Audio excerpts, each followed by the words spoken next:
In this tutorial, we will understand at a high level what product experimentation is. We will go over 5 very interesting real-world examples, and we will see what we can test using product experimentation. Let's go. So let's start at the very beginning. What is product experimentation? Product experimentation is the process of learning about what product enhancements should be made based on experiments, also called tests. And how do we learn from these tests? We observe data generated from the test and perform statistical analysis. Experimentation takes the guesswork out of website or app optimization. It helps to shift the business conversation from we think to we know with a good degree of confidence. I will explain what the good degree of confidence means later in the course. So let's look at a few examples. If you have used Amazon, you may have come across their feature which says customers who bought this item also bought so and so. When Amazon first thought of doing these personalized recommendations, they started with an A/B test. They wanted to see whether people really bought more stuff if they were shown these recommendations.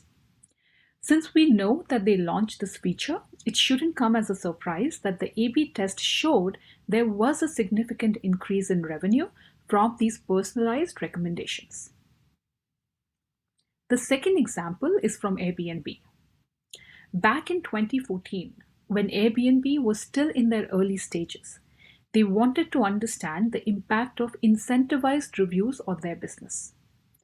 They did a test where guests who stay at listings with no previous reviews and who have not left a review within 7 days of checkout were emailed a reminder with a $25 incentive coupon.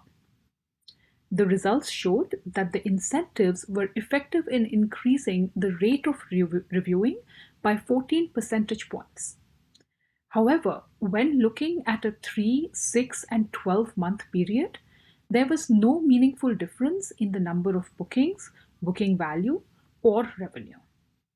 In other words, improving the chances that hosts get their first review did not improve their top-line metrics. Given these results, Airbnb did not implement incentivized reviews in this form.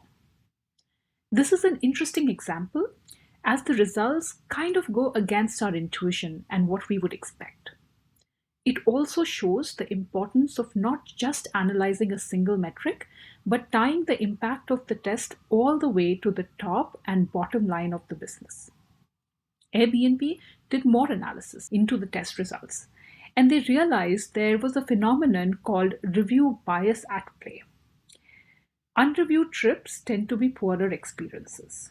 What was happening was that offering financial incentives was activating lower reviews for those low trips that might otherwise have gone unreviewed. Next example is a fun one from a company called Wall Monkeys.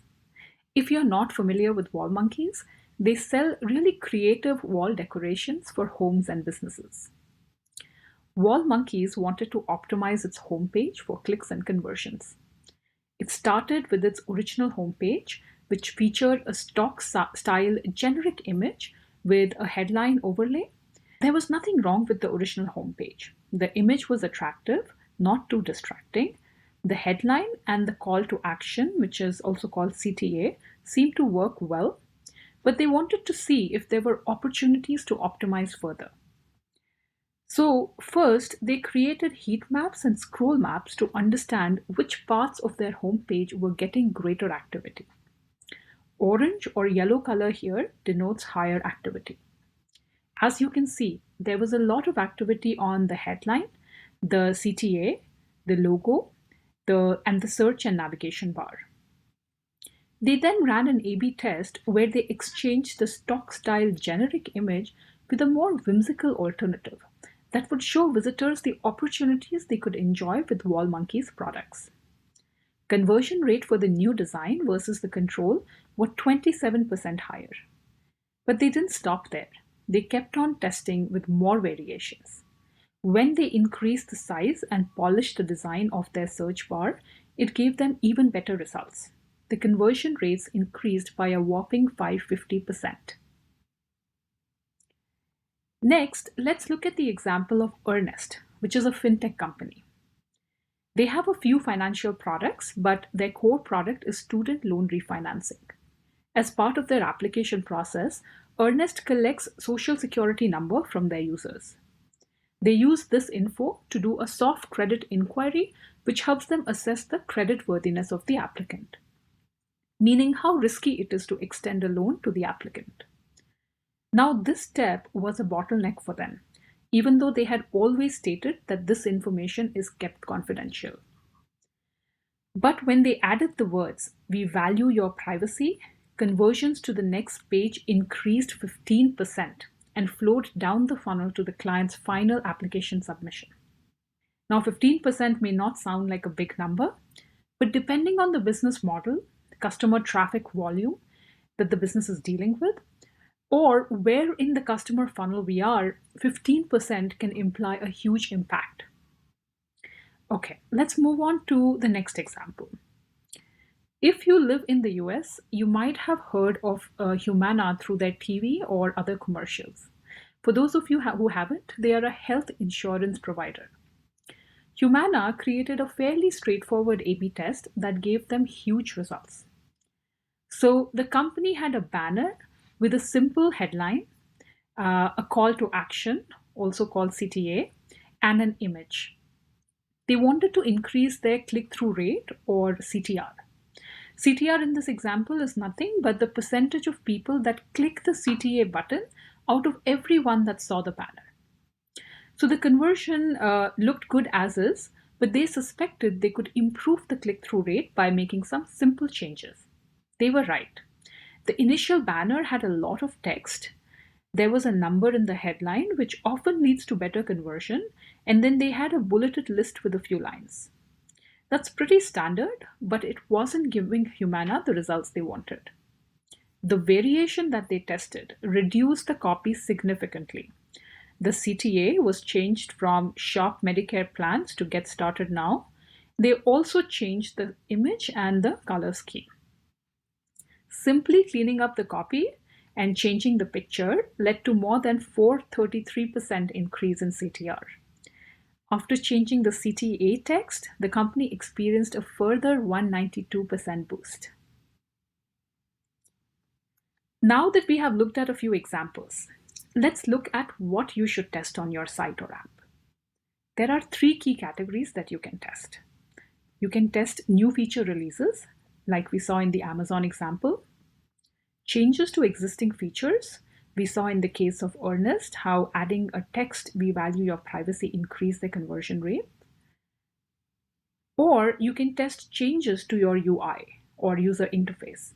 Examples of WallMonkey and Humana showed tests on UI changes. More specifically, here is a list of things you can perform experiments on to improve your website or app performance. You can test titles and headers, forms, these could be application forms, surveys, call to action, like we discussed. Call to action is a button, widget, or icon on your website or app that prompts the user to take an action. You can test changes to navigation, so how users are navigating through the website or app. Changes to landing pages.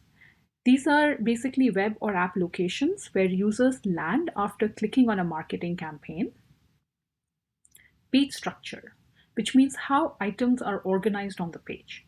For example, one page structure could be where you show text and then an image. Another option could be to show the image and then the text. You can test different images. You can test changes to business model, pricing, and last but not the least, algorithms. Like we saw in the example from Amazon, algorithm runs in the back end to make product recommendations. You can test changes to such algorithms.